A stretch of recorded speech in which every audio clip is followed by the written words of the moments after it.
Christian family with parents who were faithful to tell me the truth of the gospel at a young age. Of course, being born in a Christian family doesn't automatically make you a Christian. As my dad would say, God has no grandchildren. Nonetheless, I grew up in church, exposed to the Bible, God, and Jesus. I never questioned the existence of God.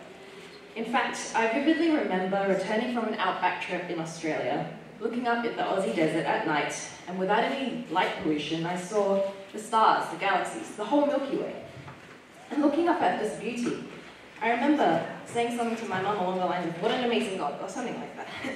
I felt a response that necessitated prayer, after which my mum prayed with me, confessing my insignificant status before the creator of the universe and the cosmos. And I was just a child, maybe 6 or 7. I continued in the regularities of my life though. I professed to be a Christian, but when I was about 12, I was asked by the youth pastor in my church at the time about baptism, and I hesitated. I knew baptism was a public proclamation of my faith, but at that particular point in my life, I had doubts about my profession, about my claim that I was a Christian. I knew the gospel. I had the head knowledge, Bible facts, the 5 things I should say to St. Peter at the gates for him to let me in. But I didn't seem to live in a way that was fundamentally different to my non-Christian peers. So I had a dilemma, a spiritual existential crisis, if you will. I knew a lot, but I didn't know to what extent I truly believed what I knew. And thus, as I struggled, my brother Matthew patiently talked with me. He sat down with me, opened the Bible, listening and answering my questions. We read it through the Bible, the idea of God's big plan of salvation, of creation for humanity and for redemption. And for the first time, I felt the seriousness of sin and what it meant for the perfect God to become man, to die in my place, the righteous for the unrighteous. It finally occurred to me also that it was not something that I could do myself. It was not something that I could try to work. As Shion in her passage that she quoted this morning, that it was not by works that we say, but by grace, so that none can boast.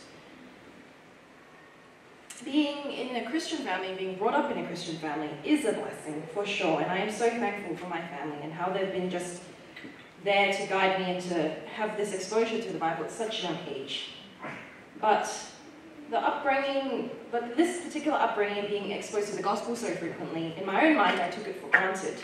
I was desensitized to what it truly meant to be a sinner and for God to come and die for us.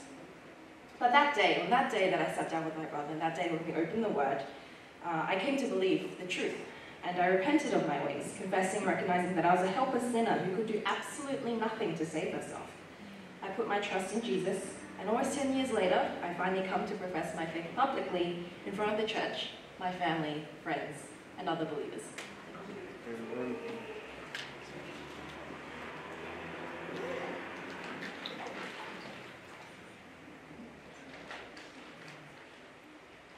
Hannah, based on your profession and testimony of faith we just heard, I baptize you now in the name of the Father, and of the Son, and of the Holy Spirit.